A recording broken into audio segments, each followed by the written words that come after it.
Neville, welcome to B2B Content Strategist podcast. It's really great to have you here. Pleasure to be here, Amy. Looking forward to this conversation. It's going to be fantastic. To kick things off, could you tell us a bit more about your role and just a little bit about what the organisation does as well? That'd be really useful. Sure. I'm the head of marketing for Impax Asset Management in Europe and the Asia Pacific.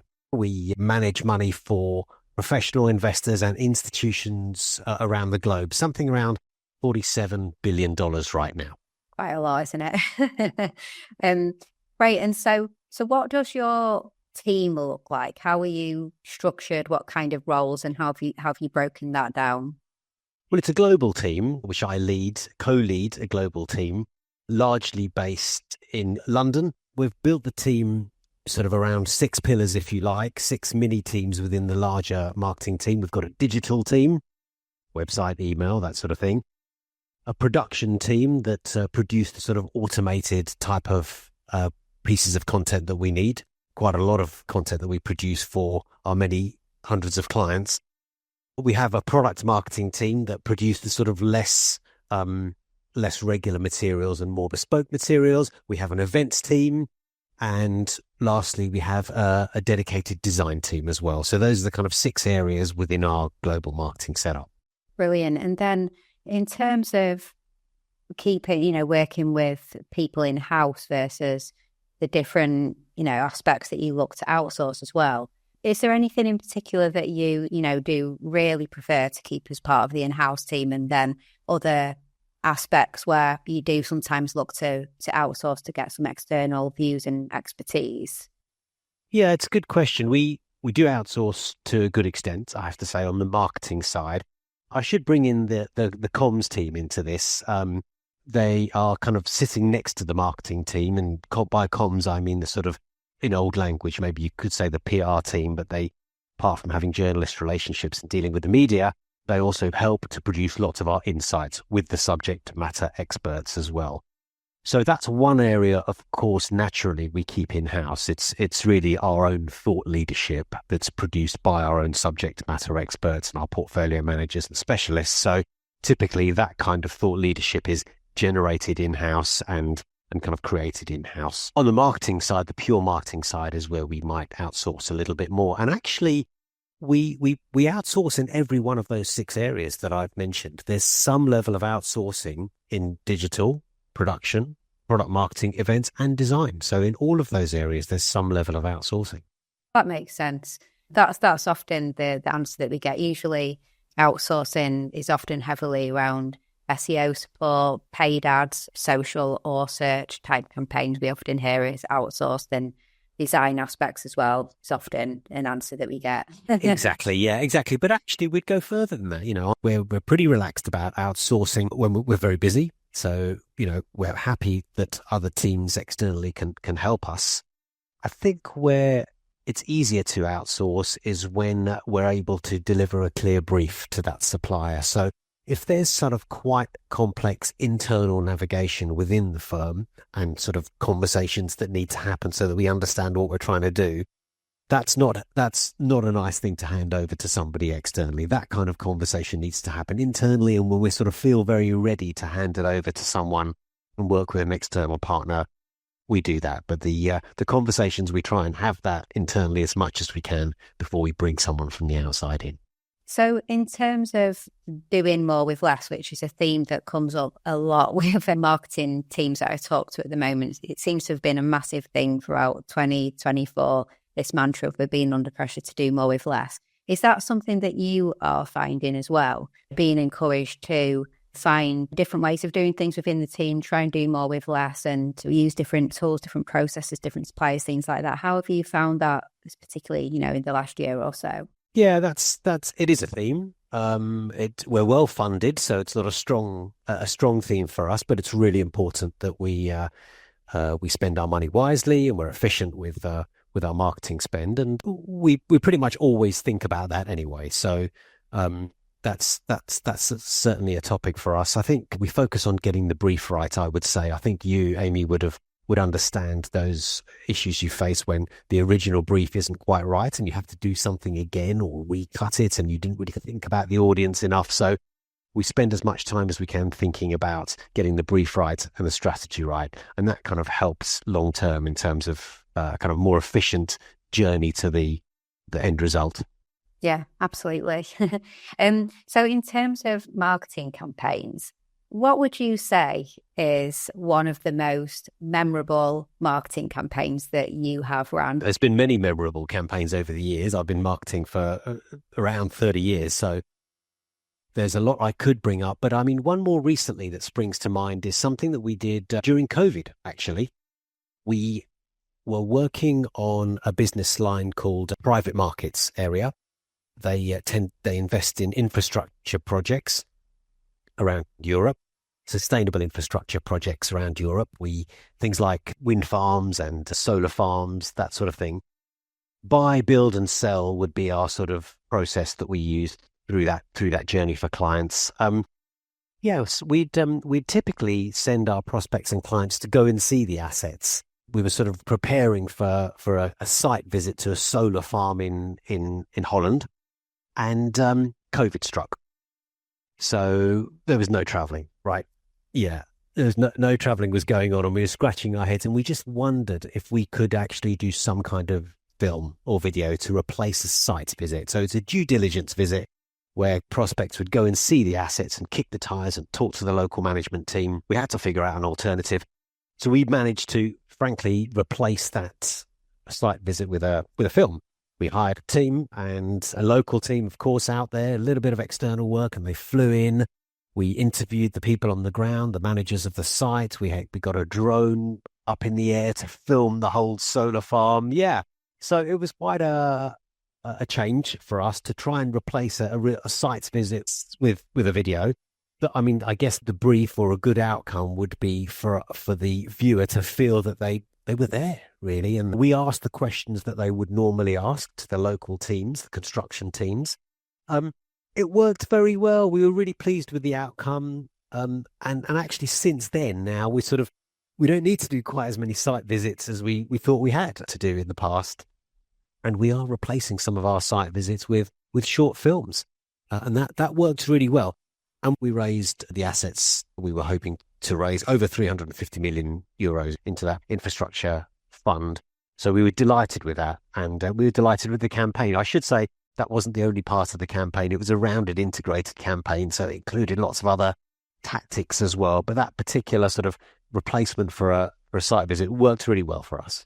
I love that. I feel like there's a lot of examples of just really inventive and thinking outside of the box and different ways of doing things that came through the restrictions that we had in COVID. And I guess a big thing was that shift to a lot more video content that would have previously been in person. You know, in the same way that a lot of people will talk to me about, you know, the big event that they were going to do, and it was the first time they put on a virtual event instead because we can't bring the people here, so we'll follow a video approach. So it seems like there's lots more, you know, embracing of video content and the power of video, especially through like the tough time that we had. Were you able to do more with the video that replaced the site visit aside from the primary purpose of the video as well? Like, was were there repurposing opportunities for the video itself beyond that because it became a video asset in its own right? Yeah, good question. And I think very relevant for your team. It's the kind of thing that your team would do very naturally. But eventually, yes, we made some short social media clips from that longer piece. We actually repeated that filming some other assets around Europe, not just a solar farm, but a small hydroelectric plant and then a wind farm as well. We put some of that film together and actually created a short film that we run at events now. So while we've got our stand at the event, you know, we'll have a film running in the background, kind of displaying some of our assets. So yeah, we definitely used that again and again for some other initiatives. Yeah, repurpose the video and repurpose the entire concept and the idea to other campaigns as well, which is brilliant.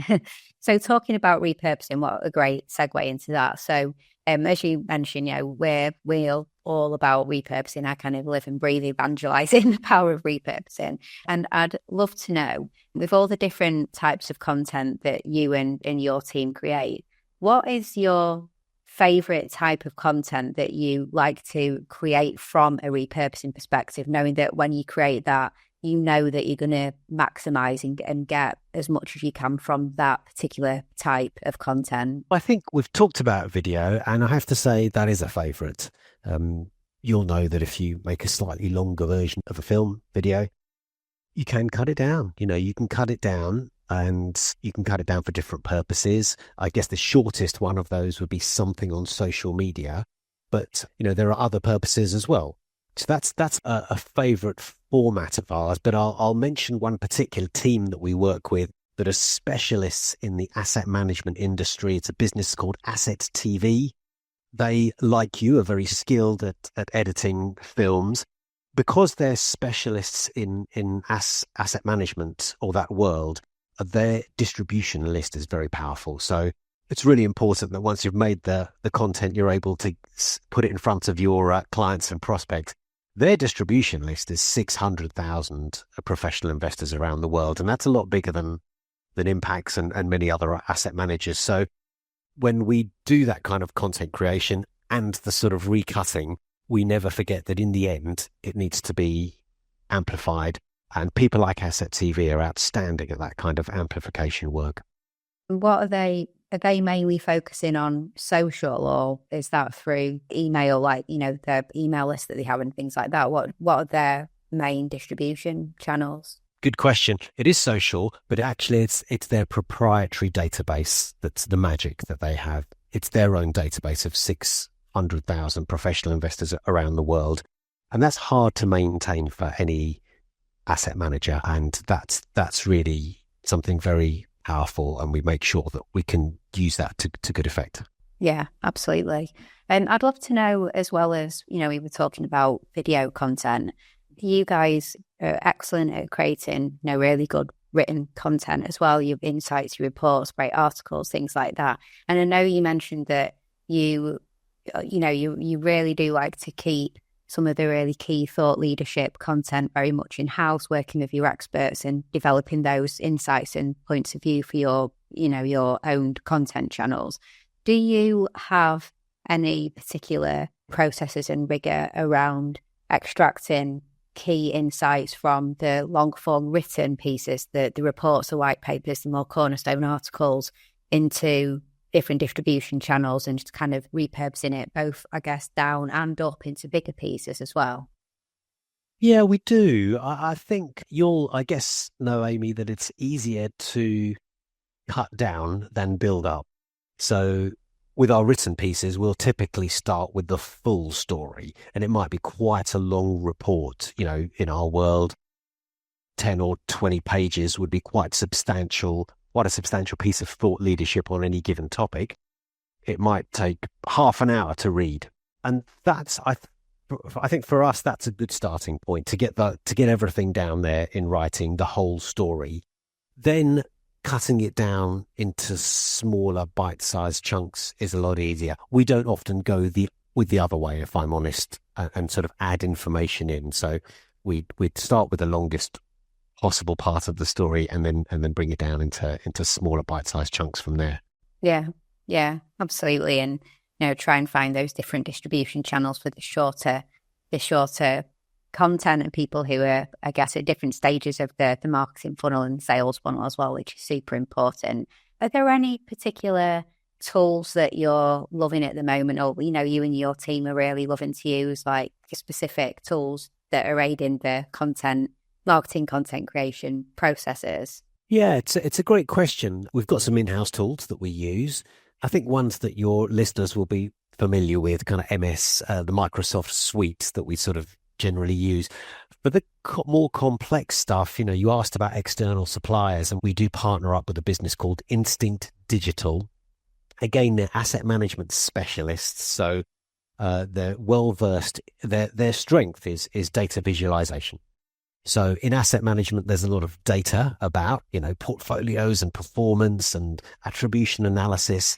They're able to sort of suck that in from us, and they then replay it back in a really user-friendly format. And we just started to work with them. They're about the best in the field in terms of data visualization for asset managers. And I'm really looking forward to some of the work that I know we'll produce with them. I know it'll be great. And I think in the coming months, when you look at the Impax website, you'll start to see a really clear set of data that's easy to navigate and actually interactive as well. So we are working with businesses, external businesses, for the really complex sort of data visualization work. And I'm really excited about that, actually. Awesome.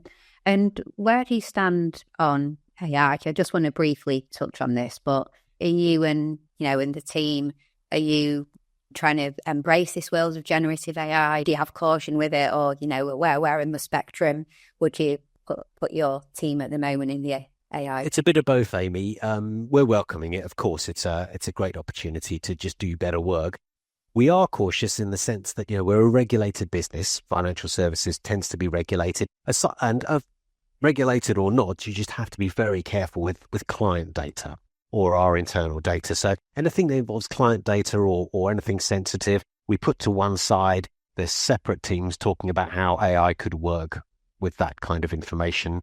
From the marketing side, we only work with AI with general information. So yes, we use AI. It is already helpful to us in terms of just kind of helping us articulate better and tell stories in a different way and some of our copywriting. So we're using it now. It is helpful, but with general inputs rather than any specific inputs. So we're a little bit cautious in that respect. Well, we're very cautious in that respect, but it is a helpful tool and we are embracing it. And actually some of our partner firms like Instinct Digital and Asset TV already using AI for their businesses. So we're really open-minded and quite excited about the potential there as well.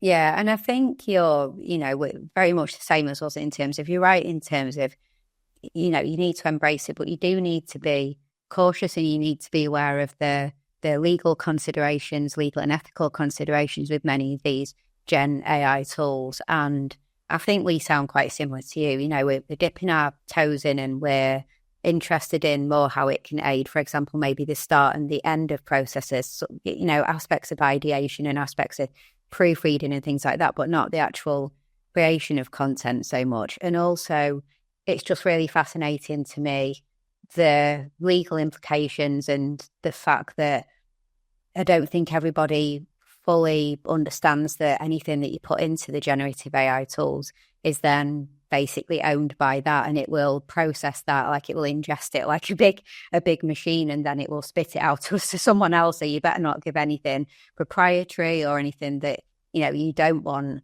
the Gen AI to just take what you just gave it and then spit it out to somebody else somewhere else, which is what can happen. Yeah, exactly, Amy. That's a good point. By definition, it's learning from the inputs that it's had in the past. So you just have to think about what you're inputting.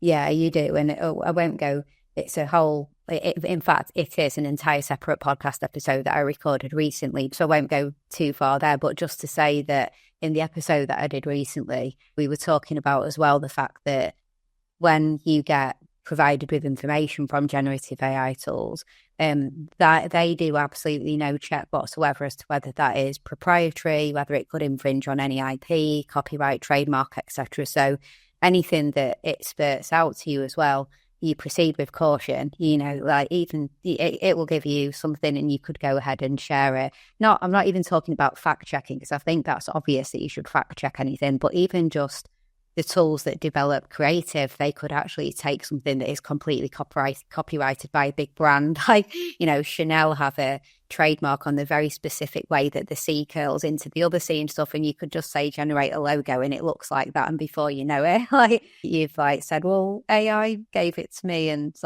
doesn't matter. You've just infringed on the trademark and all that. Anyway, it's a whole other world, but I think we sound very similar. We're open-minded, embracing it, keen to see, testing it, but not exactly, full force, still very cautionary. And it was great to hear you talk about the brilliant campaign that you did and the way that you were able to in many ways repurpose a site visit into a video that went on and achieved what you wanted and more.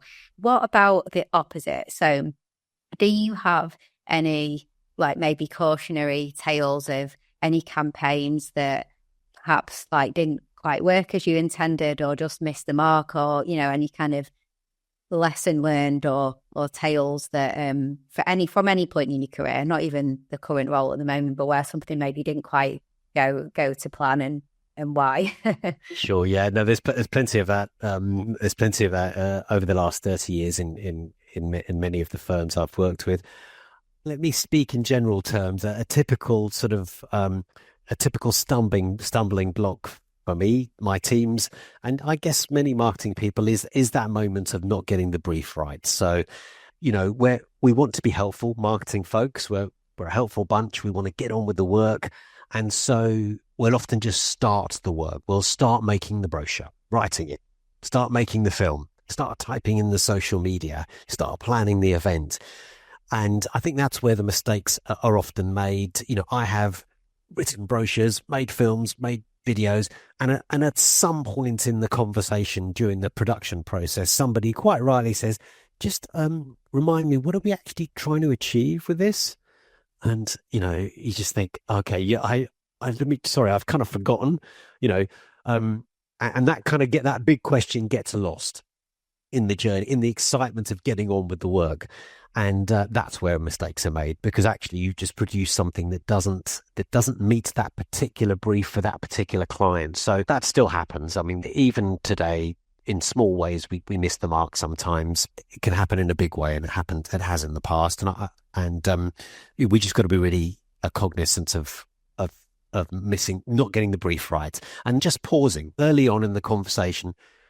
Who is this for? You know, what is it trying to achieve? Once that target has digested the marketing, video, brochure, insights, whatever it is, what do you want them to think? Think, feel, and do. Typical marketing speak, but it's true. What do you want? Do you want them to feel something in particular or do something in particular? What is that? Marketing people are quite good at asking that question and understanding what that means and being able to respond to it. Non-marketing people struggle a little bit. You know, you can see their eyes glaze over a little bit if you say, what do you want them to do after they've read the brochure? Well, I don't know. So that takes a bit of thought and a bit of eking out. That's marketing skill, to be able to eke out the good answers to those questions. The outcome is better if you've got the strategic brief right. Yeah, I think that's such an excellent answer, and I can just completely relate in terms of, you know, it is really easy sometimes to have a really clear purpose and brief and audience and intention, and, you know, the emotion you want to invoke and stuff, but then you go down certain rabbit holes and stuff and start to lose that, as you were saying, and you might get to a point and someone questions and you realise, oh, I maybe have gone a bit too far here in a different direction. And yeah, I guess thank God for the person who sometimes is just able to see the wood for the trees because they're a bit further back to be able to ask that question. And then you have to have the resolve sometimes, don't you, to think, well, even though we have put a lot of work into this, we either keep going knowing we've gone off track, or we stop and do something different and pivot, and have the resolve to know that just because you put so much work in doesn't mean you then plough on if you've lost track of the ultimate purpose of the campaign and the piece. And that's not easy, is it? It's not easy. It's a really good point. And that's leadership, when you have to pause for a moment and make that big decision. Guys, we've kind of gone in the wrong direction. You might put your hands up and say, it's my fault. That doesn't matter. Like, can we fix it, or do we have to just like do something differently? So those are the big decisions. And yes, there's some time and money invested sometimes that needs to be addressed. I mean, a really simple question in amongst those big questions about what emotions do we want to evoke is budget. And sometimes we forget to even ask that question, because is the budget £50? Fine. Or is it £50,000? Fine. Now, you know, and most marketing people know, that's a different between those two lines. That's totally different campaigns. £50,000, you can do something quite serious with that. With £50, you can still do something. With nothing, you can still do something with your own talent and with your own skills, and that's okay, but you just need to know early on, and that sets the tone for the kind of campaign that you're about to step into. And if you ask about mistakes, I have gone back to my stakeholders with huge campaign ideas, and they'll say, yeah, this is great, Neville, but there's no budget. There's no budget. Right. Yeah. So, okay, sorry, I didn't think to ask that question, and now I do. And I think that comes down to a really key theme that we've had through this discussion, which is the importance of the brief, isn't it? And getting that absolutely nailed down and correct and understood by all. So, yes. Looking into your crystal ball, what do you think the future of B2B marketing and content is going to start looking like going, sort of, don't know how far you want to go, because even, I'll say 5 years, because even that's like 20 years in some other industries. But is there any direction you think we're going in, or certain innovations that you think we're going to see in the marketing sphere? I do, yeah. I think you may have heard this in previous conversations, but it does feel like the B2B world will start moving more towards the B2C world, with things like, hyper personalization, for example, and some of the big tech companies sort of do that naturally, and the B2C businesses do that naturally and really personalize messages according to the target market. I think that'll start to happen in the B2B space, particularly with the sort of introduction of new technologies. So using technology itself in the B2B world, it will increase, I think, for sure. I mean, that's an easy one at the moment. At Impax, for example, we're already using technologies like Salesforce, databases like Salesforce and Marketo on the email side, and Seismic on the sort of content library side. Between those three big pieces of technology, you can create really wonderful outputs, and you can really personalize your messages. So, and I think we're scratching the surface in asset management, but I think there's a lot more to go there. The other area where I think there'll be more work is in storytelling. Yeah, asset management typically is very data-led. That's fine, and very logical. That's okay. But, there's also a storytelling part to what we do when we go to the marketplace. The companies that we invest in, they all do interesting things. They all do interesting things to help the transition to a more sustainable economy, which is where Impax invests, for example. And we invest in some companies that have got some great stories about how they clean water, or how they clean air, or how they can, work in the green economy generally, and what they can do with food production, etc. So there's some great stories to be told, and I think we forget that in asset management sometimes. So I think there'll be some more storytelling. I hope there'll be some more storytelling that happens in the coming years. And I think lastly then, it sort of leads me on to the greenwashing issue. There's quite a few companies that in the past have maybe overstated their case in terms of how they deal with the environment, for example. And they've not been as authentic as they could be, as they should have been. And I think that over time, that's going to start to get called out a bit more in the coming years. I agree completely. Yeah, great answer. Thank you. Okay, so 2 final questions for you. So first one, so every episode we ask a previous guest to ask a question to the next guest. So they don't know who you are, but they know that you're going to be a leader in the B2B marketing space. So your question is from Katie Morley, Global Content Director. So she asks, if you are new into a director role or a leadership role in a content marketing function tasked with building out a content marketing plan, and no one's done it before, and you're the first leader to come in and be tasked with content strategy, what is your best advice and where do you start? I think this should be no surprise to you, Amy, but I would start with the brief. You just have to. I mean, you almost don't worry about content to start with. Content is one of the tactics to deliver a marketing brief.